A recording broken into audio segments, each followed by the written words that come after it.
नमस्कार रसिक प्रेक्षक हो, मी अर्चना रवींद्र शिर्के माऊली कथाकथनमध्ये तुमचं पुन्हा एकदा स्वागत करते. आपण ऐकत आहोत रत्नाकर मतकरी यांची चिखल ही कथा.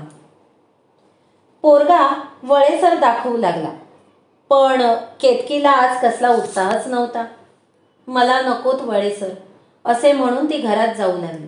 पण तेवढ्यात जरा थांबा बाई अशी हाक त्या पोराने मारली. केतकी थांबली. त्याने तिला खुणेने जवळ बोलावले. सदऱ्याच्या खिशातून घड्या पडलेला कागद काढून दिला. केतकीने तो लुगड्याच्या नेऱ्यात लपवला. ती घाईघाईने आत आली. पलंगावर पडून तिने तो कागद उलगडला. आतील अक्षर बळीरामाचं होतं. अजून एक प्रहर रात्र शिल्लक होती.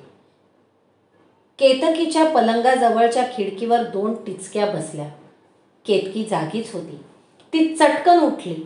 पलंगाखाली ठेवलेली पिशवी तिनं उचलली आणि आवाज न करता दार उघडलं. दारात बळीरामा उभा होता. न बोलता दोघे चालू लागले. पावलांचा देखील आवाज होणार नाही अशा खबरदारीनं. काळोखातून त्यांनी अंबाबाईचे देऊळ गाठले. भटजी बाहेर उभा होता, पण तो देवळाचा नेहमीचा पुजारी नव्हता. देवळाचा पुजारी पाठीमागेच राहत असे. तो अजून साखर झोपेत गुंग असावा. हा भटजी बळीरामाने शेजारच्या गावाहून आणला होता. हार सुद्धा सगळे साहित्य घेऊनच तो आलेला होता. केतकीची मनस्थिती विलक्षण चमत्कारिक झाली होती. अशा तऱ्हेने लग्न गुपचूप उरकण्याची पाळी आपल्यावर येईल असं तिला स्वप्नातही वाटत नव्हतं.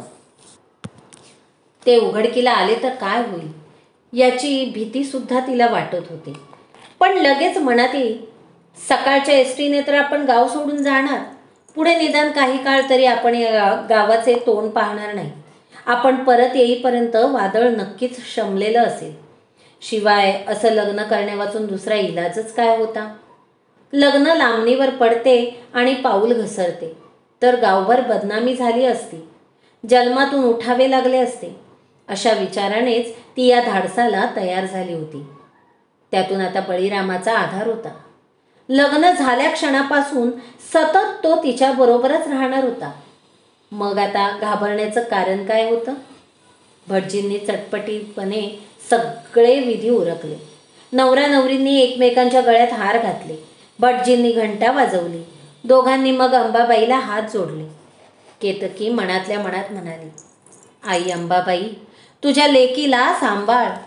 बळीरामाने हात जोडायचे म्हणून जोडले. त्याला हे सारे कधी एकदा आटपलेसे असं झालं होतं. गाभाऱ्यात अंधार होता आणि एका विझत आलेल्या नंदादीपाच्या प्रकाशात अंबाबाईचे डोळे अधिकच बटबटीत आणि दगडी वाटत होते.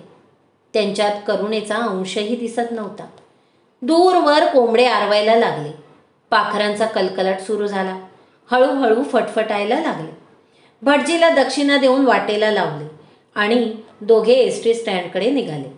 गळ्यातले हार काढून केतकीने आपल्या हातातल्या हरिणच्या भिंगाच्या पिशवीत टाकले होते. बस सुटायला अजून सावकाश होता. बळीरामाने सावधगिरी घेऊन जागा रोखून ठेवल्या होत्या. त्यामुळे तशी पंचायत नव्हती. बळीरामा जाऊन शेजारच्या कॅन्टीनमधून 2 कप चहा घेऊन आला. तो काळा मिचकूट चहा पिऊन सुद्धा केतकीच्या अंगात थोडी हुशारी आली. तिला विलक्षण थकवा आला होता. रात्रभर डोळ्याला डोळा न लागल्यामुळे डोकंही थोडंसं दुखू लागलं होतं. छाती अजूनही धडधडत होती. आपले लग्न झाले ते जागेपणी की स्वप्नात असा घोळ पडला होता. एकदाची गाडीत बसलो आणि या गावापासून दूर गेलो की सुटलो अशा विचारात ती बाकावर निमूटपणे बसून राहिली. बसल्या बसल्याच केतकीला डुलकी लागली. बळीरामा तिच्या कानाशी लागून म्हणत होता, आता आपलं कुणी नाही की आपण कुणाचे नाही, आपण फक्त एकमेकांचे. केतकी लाजून म्हणत होती, पुरे बाई, दूर व्हा ना, मिशा टोचतात. दूरवर कसला तरी गलका झाला. बळीरामा जागचा उठला आणि काय प्रकार आहे ते पाहायला गेला. एक जण बस स्टँडच्या आवारातच बायकोला मारहाण करीत होता. बघे जमले होते. फिदी फिदी हसत होते. पण भांडण सोडवायला कुणी पुढे येत नव्हतं. बळीरामाचं रक्त तापलं. मागचा पुढचा विचार न करता तो पुढे आला आणि त्याने मार खाणाऱ्या बाईला पाठीशी घातलं. तिचा नवरा त्याच्या अंगावर गुरगुरू लागला. पण बळीरामाची धिप्पाड आकृती पाहून अधिक काही करण्याची त्याची छातीही होईना. तो नुसताच गुरगुरून गप्प बसला.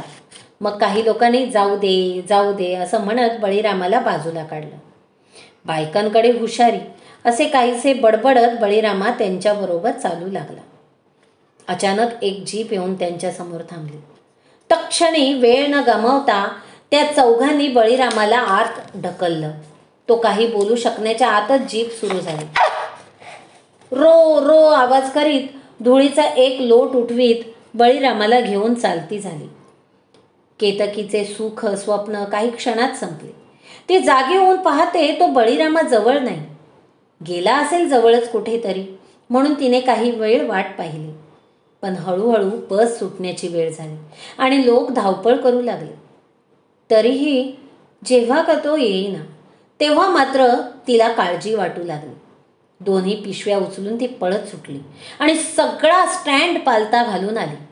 तिला बळीरामा कुठेच दिसला नाही. रडवेली होऊन ती पहिल्या जागी परतली. अखेरीस एसटीची बस सुटली. तरीही बळीरामा परतला नाही. केतकीला हुंदका फुटला. धुळीत काहीतरी पडलेलं तिला दिसलं. त्यांच्या लग्नाचे हार होते ते. तिने ते पिशवीत कोंबले होते. या धावपळीत ते पिशवीतून खाली पडले असावेत.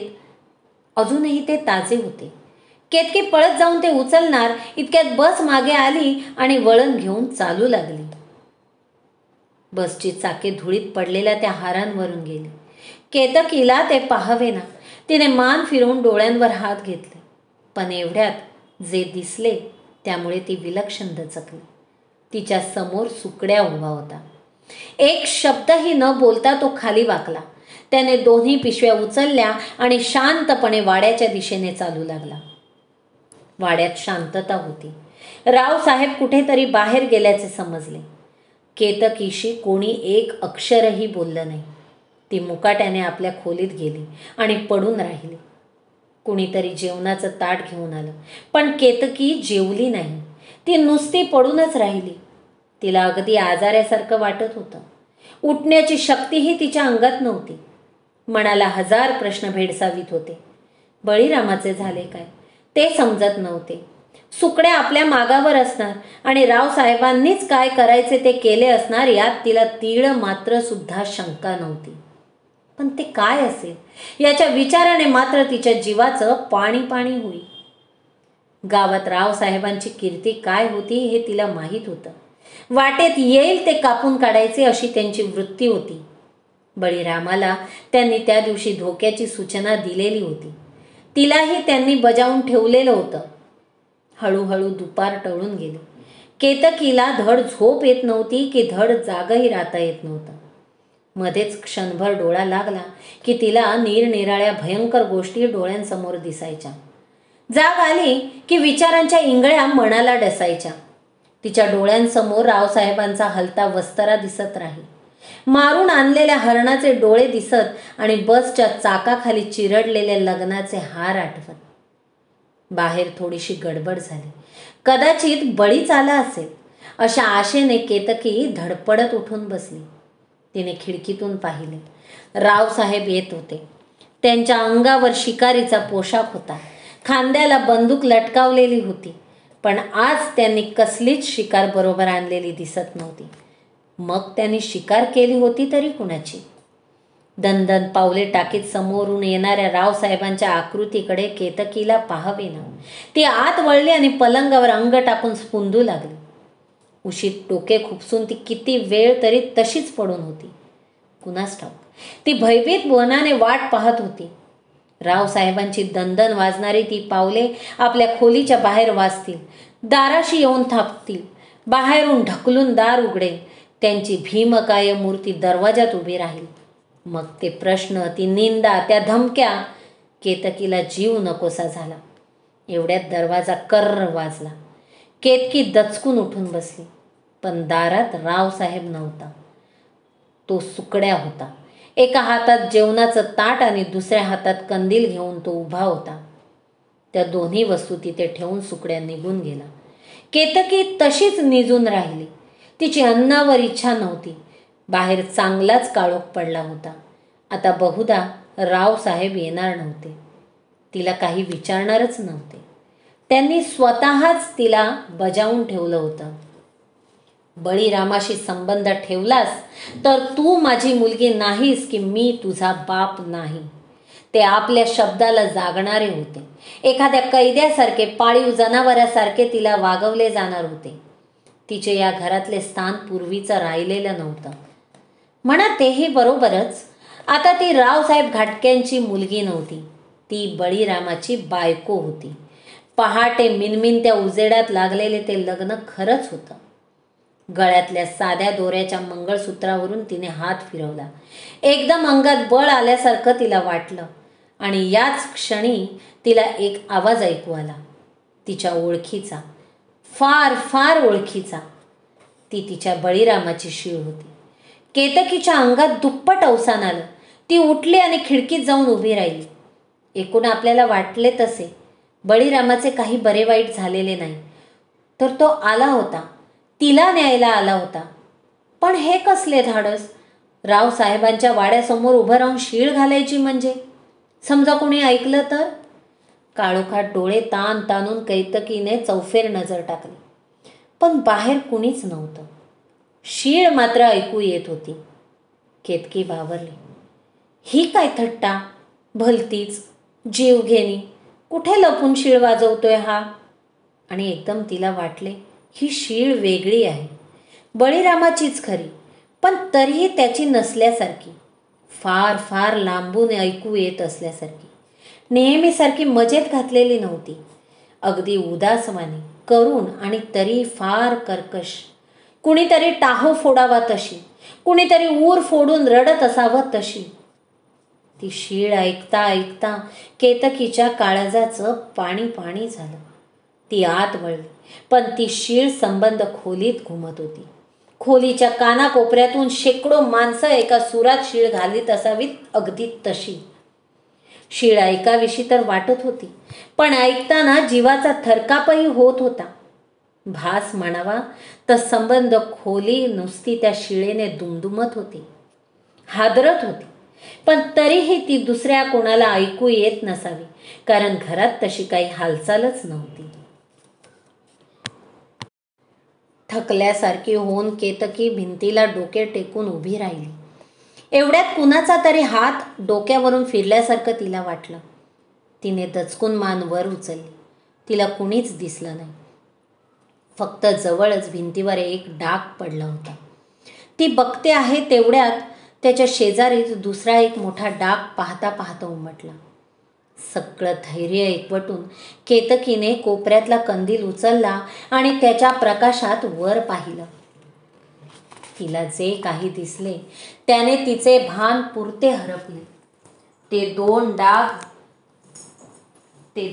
डाग हाताच्या पंज्याचे होते.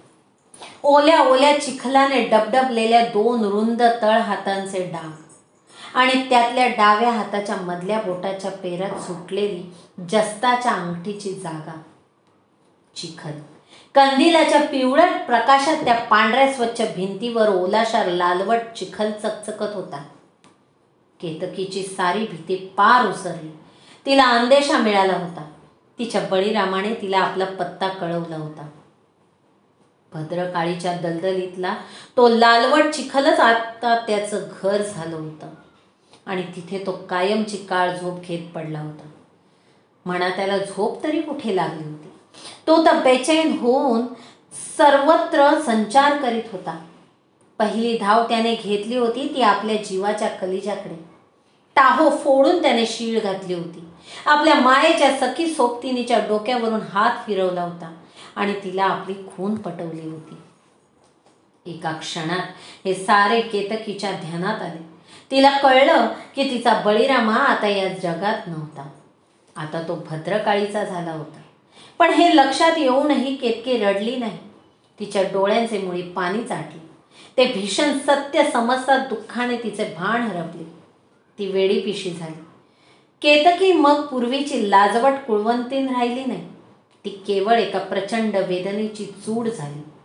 तिने कंदील खाली ठेवला आणि चिखलाच्या त्या ओल्या ठशांवरूनच हलकेच बोटं फिरवली.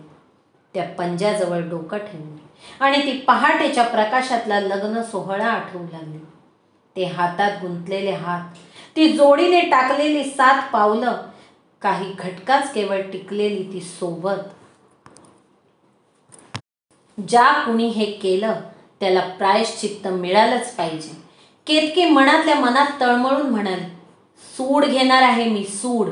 रडत बसले तर बळीला शांती नाही मिळायची. ती मोठ्याने म्हणाली, मी रडत नाही बसणार बळी, मी सूड घेईन. त्या वाचून स्वस्थ नाही बसायची रे. ती एवढे बोलली आणि त्या चिखलाचे बोट घेऊन तिने कपाळाला लावले. तशी पाहता पाहत ते चिखलाचे ठसे भिंतीवरून नाहीसे झाले आणि किन्न वाजणारी ती शीळ सुद्धा एकदम थांबली. केतकी खाली बसली. हातातला काचेचा हिरवा चुडा तिने फोडून टाकला. गळ्यातलं मंगळसूत्र काढून कोपऱ्यात फेकून दिलं. जेवणाचं ताट उचलून ती आजच्या दिवसात पहिल्याने खोलीबाहेर पडली. मेरेवर उभे राहून तिने जेवण कुत्र्याला खायला घातलं आणि ताट स्वयंपाकघरात नेऊन ठेवलं. पुढल्या दारी येऊन पाहते तो सुकड्या जोर जोराने जमीन घाशीत आहे. केतकीने कर्कशपणे विचारलं, काय झालं रे सुकड्या? काय उपयोग नाही पगा, सुकड्या घाशीतच म्हणाले. काल सारवलेली जमीन आज घाण झाली. बरं चिखल बी असला दाट की किती घासात यो निघतच नाही. कुणाचं मड चालत गेलं कुणास ठाव. केतकीनं पाहिलं, अंगणापासून माडीपर्यंत चिखलांच्या पावलांचे मोठमोठे ठसे उमटत गेले होते. ती पावले केतकीच्या ओळखीची होती. त्यांच्या ठशात तिने आपली पावलं जुळवून पाहिली होती. सुकड्या, केतकी विचित्र घोगऱ्या आवाजात म्हणाली, सुकड्या, तुला हे डाग जायला हवे असतील तर जमीन पुसून काही उपयोग नाही. तिने त्याचा हात पकडला. तिच्या डोळ्यातून ठिणग्या उडत होत्या. शपथ घे की मी सूड घेईन, मगच ते जातील, मगच जातील.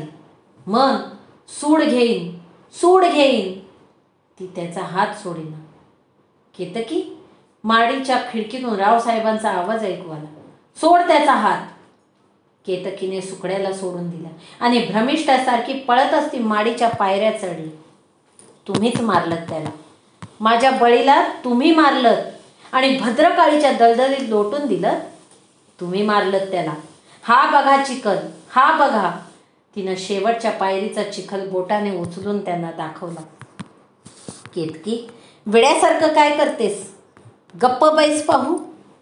असे म्हणत रावसाहेब जिन्याच्या तोंडाशी आले. त्यांनी कंदील उंच धरला. माडीवर चढून येणारी ती चिखलाची पावले पाहून त्यांना धक्काच बसला. आता तरी कबूल करा. केतकी धावत जिना चढून गेली. नाहीतर हा चिखल तुम्हाला सोडणार नाही. तुम्ही त्याला चिखल म्हटलत, तो तुमचा सूड घेईल, तोच तुमचा सूड घेईल. बोटे नाचवीत केतकी बोलत होती. तिचे केस सुटले होते आणि बटा कपाळावर आल्या होत्या. तिला पदराचंही भान राहिलं नव्हतं. ती तशीच माडीच्या पायऱ्या उतरू लागली. मी सबंध गावाला जाऊन सांगेन की तुम्ही आपल्या मुलीला विधवा केलात. तुम्ही आपल्या जावयाचा खून करून त्याला दलदलीत फेकलत. मी सांगेन, मी सांगेन. केतकी, केतकी, थांब. रावसाहेब तिच्या मागोमाग जिना उतरून खाली येऊ लागले. केतकी, मी बळीला. पुढे काही बोलणार इतक्यात रावसाहेब मटकन खाली बसले. साहेब, साहेब म्हणत सुकड्या धावला. रावसाहेब हातपाय झाडीत होते. डाव्या हाताने त्यांनी आपला उजवा तळवा घट्ट धरून ठेवला होता. जणू काही त्यांच्यातून विलक्षण कळा येत होत्या.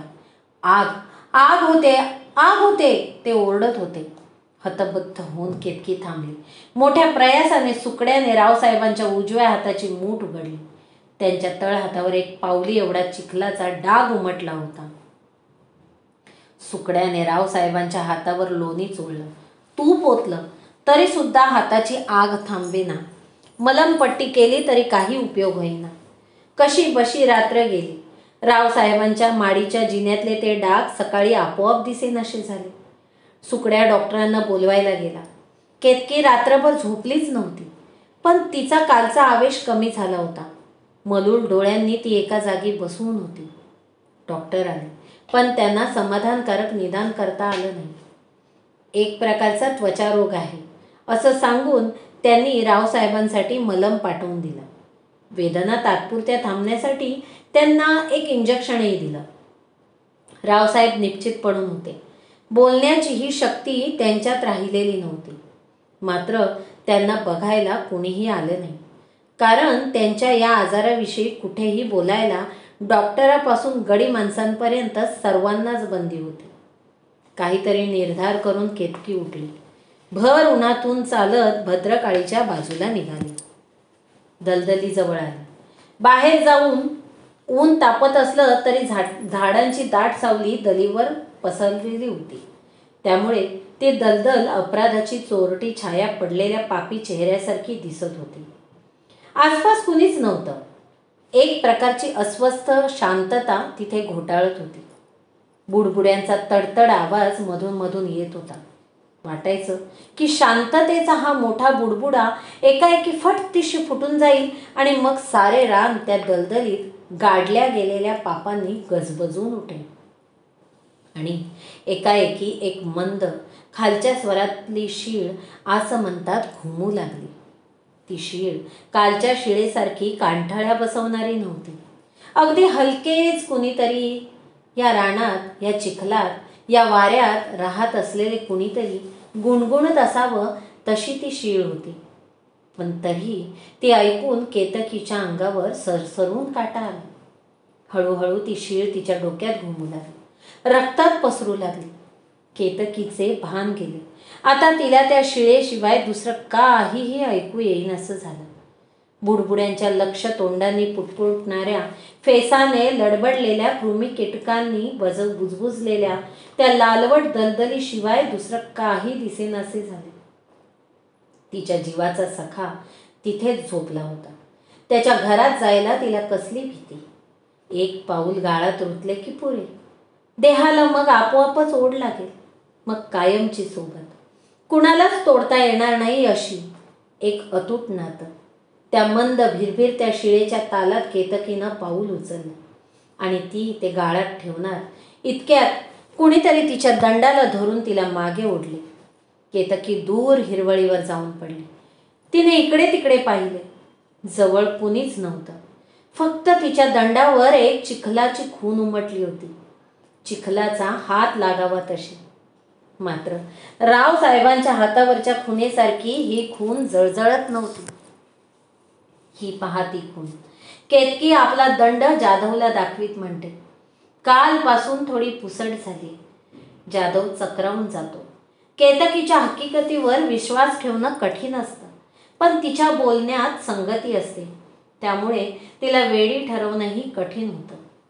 शिवाय हा पुरावा तिच्या दंडावरचा चिखलाचा. मी घरी परत गेले. केतकी सांगत असते. माझ्या बळीरामानं मला मरणापासून मागं ओढलं. त्याला मी दलदलीत यायला नकोय. बाहेरच राहून मी त्याच्या मरणाचा सूड घ्यायला हवाय त्याला. त्याशिवाय तो शांत होणार नाही. काल रात्री सुद्धा माझ्या खोलीत चिखलाचे ठसे उमटले. मी सूड घ्यायचं कबूल केलं तेव्हा ते गेले. पण मी काय करू? मला काही सुचेनासं झालंय. आपण सूड घेऊ शकत नाही का केतकी? आपण? जाधवच्या शब्दातल्या आपुलकीने केतकी चमकते. तिला खूप खूप बरं वाटतं. हलकं हलकं वाटतं. आपल्याला वेड्यात काढणाऱ्या सबंध गावापेक्षा हा माणूस वेगळा आहे या विचारानं ती काहीशी सुखावते. आपण सूड घ्यायची गरज नाही केतकी. ते तुझा बळीरामच आपल्यापेक्षा अधिक चांगलं करू शकेल. आपण फक्त खरोखर काय घडलं हे शोधून काढायला पाहिजे. अपराधाला शिक्षा होईलच, पण त्याआधी आपण बळीरामाला. अपराधी कोण आहे हे मला ठाऊक आहे. रावसाहेब? हो. तसं नसतं तर हातावरच्या चिखलानं ते असे तळमळत पडले नसते. तो चिखलाचा डाग दिवसेंदिवस चरत गेला नसता. तो चिखल इथला आहे, दलदलीतला. माझी खात्री आहे बाबांनीच त्याचा खून करून त्याला दलदलीत. जाधवराव, मी तुमच्या पाया पडते हो. माझ्या बळीला त्या दलदलीतून बाहेर काढा. अग्नी तरी द्यायला हवा हो त्याच्या प्रेताला. केतकी मुक्तपणे रडू लागली. एव्हाना आभाळ नक्षत्रांनी भरून गेलेलं असतं. जगल्या गुरुवाला भयंकर आश्चर्य वाटून राहिलेलं असतं. नवा फौजदार जाधव आपल्याकडे रातोरात येतो काय आपला रोडका बैल भद्रकाळीच्या दलदलीत घालायला सांगतो काय? तो मेल्यास त्याच्या किमतीहून 50 रुपये जास्त द्यायला तयार होतो काय? आणि मुख्य म्हणजे हे सगळे या कानाचे त्या कानाला कळू न देण्याची अट घालतो काय? हे गौड बंगाल जगल्याला मुळीच उलगडत नाही. पण फौजदाराला नाही म्हणणं शक्य नव्हतं. म्हणूनच तो या सगळ्या यातायातीला तयार होतो. जगल्या स्वतःचीच गुरे स्वतः चारायला नेतो. त्यामुळे नजर चुकवून बैल दलदलीत घालणे त्याला सोपे असते. त्याप्रमाणे करून तो बैल दलदलीत गेल्याची बोंब ठोकीत पोलीस चौकीवर हजर होतो. पोलीस पाटलाकडे आज सोनाराच्या घरावर रेड टाकण्याचे काम असतं. त्यात लग्गाही साधला जाणार असतो. म्हणून तो जगल्याकडे विशेष लक्ष न देता जाधवाला त्याच्याबरोबर लावून देतो. दलदल उपसण्याची लाट असते नरसुवाण्याकडे. जगल्याला बैलाकडे दुर्लक्ष केल्याबद्दल 4 शिव्या हसडून तो ती देतो. लाट घेऊन जाधव आणि जगल्या दलदलीजवळ पोचतात. तोवर इकडे अर्धा गाव जमलेला असतो. सगळे जगल्याला राखणीतल्या चुकारपणासाठी ठेवणीतल्या शिव्या देतात. त्या माऱ्याने हपकून जाऊन जगल्या खरे ते सांगून टाकतो की काय अशी जाधवाला काळजी वाटते. पण जगल्याचे सगळे लक्ष बैल मरतो का आणि 50 रुपये अधिक मिळतात का इकडेच लागलेले असते. त्यामुळे तो तोंडातून चकार शब्द काढीत नाही. बैल ठो ठो हंबरत असतो आणि सुटण्याच्या धडपडीत अधिक खोल जात असतो. लाटेचा दांडा पलीकडे टाकला जातो. दोर बांधण्यात येतात. लाट खाली सोडण्यात येते. तिला धरून 2 लंगोटी लावलेले बापे खाली उतरतात. बैलाच्या आजूबाजूचा चिखल उपसून टाकू लागतात. एका ठिकाणचा चिखल उपसताना पलीकडचा चिखल तिकडे जमा होतो. त्यामुळे थोडे दूरपर्यंत उपसावे लागते आणि एकदम चिखल उपसणारे बापे ओरडू लागतात. त्यांना माणसाचं प्रेत सापडलेलं असतं. बघणारी सारी मंडळी शहारतात. प्रेत वर आणण्यात येतं. विलक्षण दुर्गंधी सुटते. प्रेत चिखलाने लडबडलेले असते. त्याचा बराचसा भाग किड्यांनी खाल्लेला असतो. तरीही ते बळीरामाचेच असल्याचे सगळे ओळखतात. सगळी मंडळी आपापसात कुजबुजू लागतात. पण मोठ्याने बोलून आपला तर्क सांगण्याची छाती मात्र कोणाची होत नाही. केतकीला निरोप पाठवून जाधव प्रेत घेऊन स्मशानात जातो. प्रेताला अग्नी देणार एवढ्यात केतकी तिथे येते. आजवर बाई माणूस स्मशानात आल्याचे गावाने कधीच पाहिलेले नसते. सगळे डोळे फाड फाडून तिच्याकडे पाहत राहतात. पण केतकीला त्याची पर्वा नसते. बळीरामाचे पाय अजून जळू लागलेले नसतात. केतकी त्याच्यावर डोके ठेवते. लाकडे पेटू लागतात. वेळेस जाधव केतकीला मागे खेचतो. ती रडत नाही, आक्रोश करत नाही, तोंडातून चकार शब्द काढीत नाही. स्वतःचा प्राणच जणू त्या चितेवर ठेवल्यासारखी ती निश्चेतन होऊन जाते. जाधव तिला हाताला धरून तिच्या घरी पोहोचवतो. एखाद्या कापडी बाहुलीसारखी ती शून्यपणे चालते. तिच्यातून सारे चैतन्य शोषून घेतल्यासारखे झाले आहे. प्रत्येक पाऊल मोठ्या कष्टाने पडते. कशी बशी ती घराशी येते आणि ओटीच्या पायऱ्या चढतानाच खाली कोसळते. जाधव तिला उठवू लागणार इतक्यात रावसाहेबांच्या खोलीतून काळीच पिळवटून टाकणारा विलाप ऐकू येतो. त्या सरशी केतकी उठून बसते. तिच्या अंगात कुठून बळ येतं कुणास ठाऊक, पण ती तशीच धडपडत उभी राहते. जणू आपल्याला काय करायचे आहे याची तिला एकदम जाणीव होते. ती तशीच तडक रावसाहेबांच्या खोलीत जाते. तिच्या मागून जाधवही जाऊ लागतो.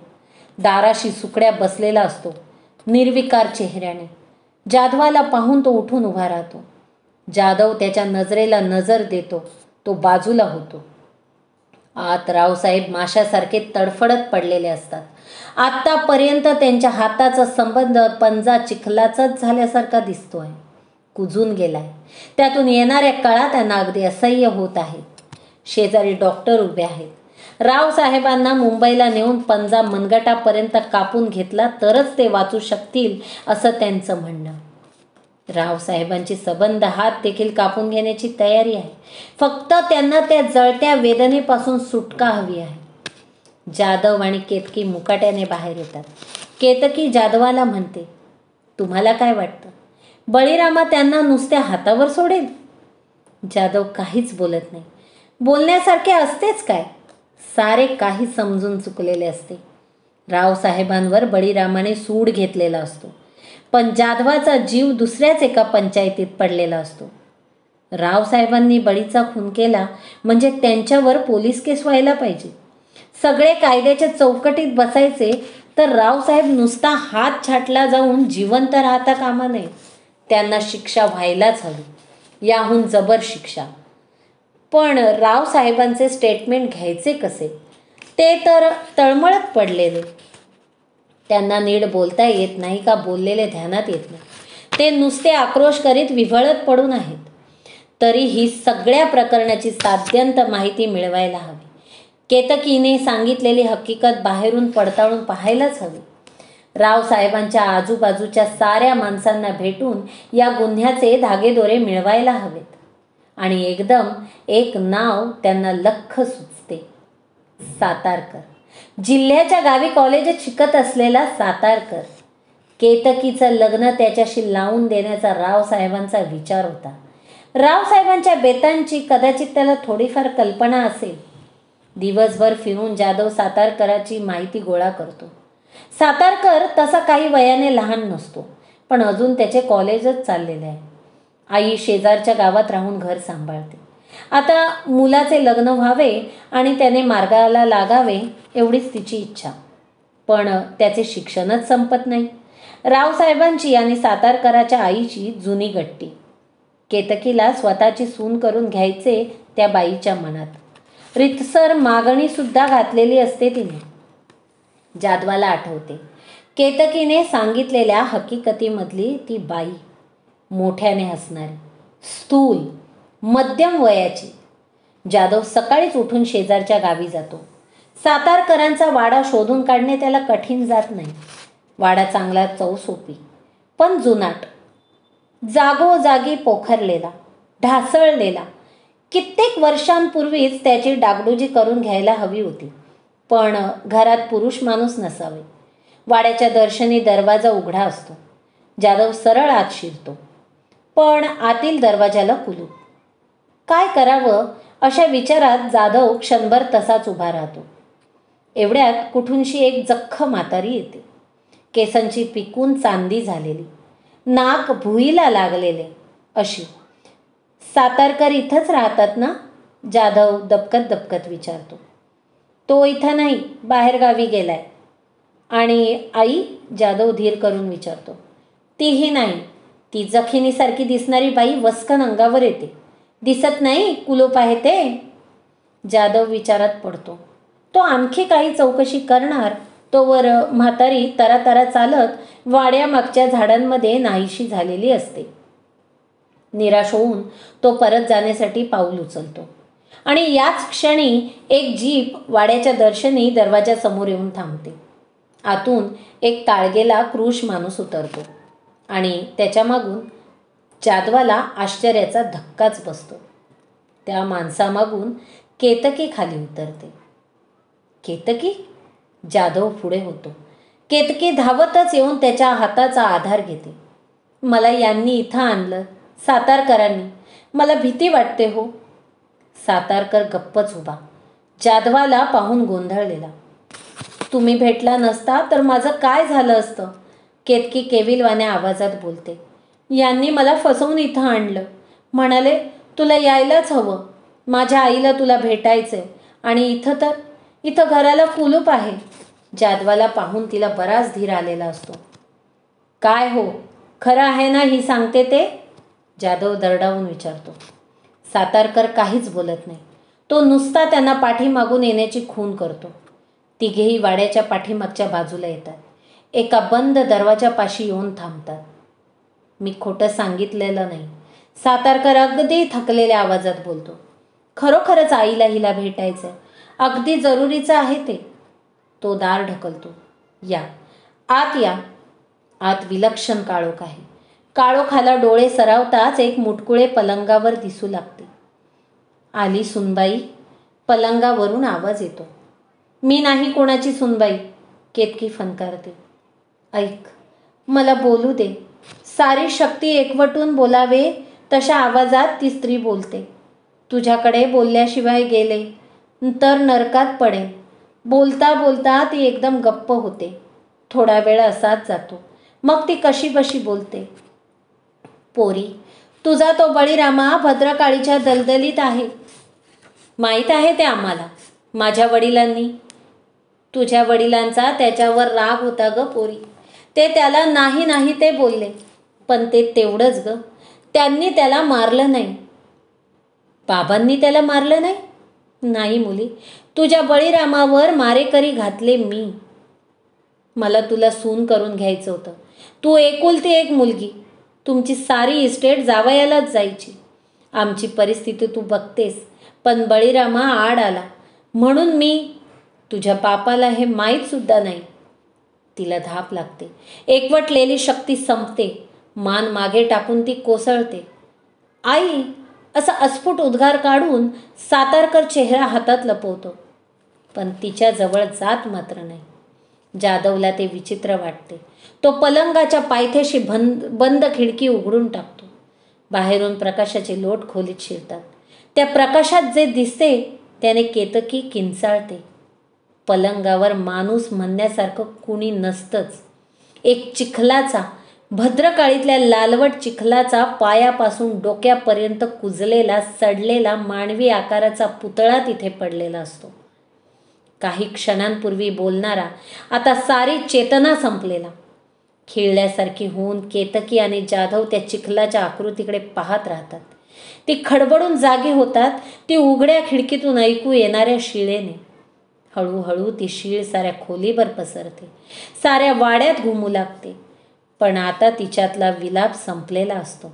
एखाद्या तृप्त आत्म्याने शांतपणे वाजवावी तशी ती शीळ मंद सुरेल वाजत राहते. ही कथा जर तुम्हाला आवडली असेल तर माऊली कथाकथन या माझ्या चॅनलला तुम्ही लाईक करा, शेअर करा आणि सबस्क्राईब करा.